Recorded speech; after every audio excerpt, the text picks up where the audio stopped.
may ipon tayo, kadalasan, dalawa lang yung naiisip natin gawin. Gagastusin or itatabi sa bangko.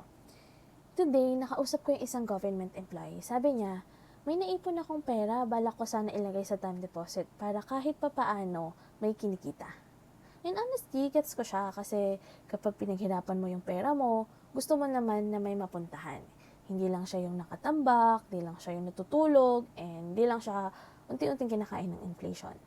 Habang nag-uusap kami, may iba akong option na binigay sa kanya or pinakita. Sabi ko, paano kung yung 250,000 mo, pwede kang makatanggap ng 12,500 every year for 10 years? Guaranteed, tax-free. And pagkatapos ng 10 years, ibabalik pa rin sa'yo yung buong 250,000 mo. Doon siya naging interested kasi kumikita yung pera niya taon-taon, mababalik pa rin yung buong ipon niya pagkatapos ng 10 years. And syempre, may insurance protection na rin kasama. Something na hindi mabibigay ng ordinaryong time deposit.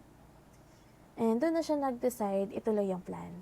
No, gusto niya ng mas magandang returns habang alam niyang protected pa rin siya. And from there, napaisip tuloy ako, marami sa atin marunong mag-ipon. Pero minsan, nakakalimutan natin tanungin yung sarili natin. Yung perang pinaghirapan nating ipunin, nagtatabaho ba para sa atin o natutulog lang?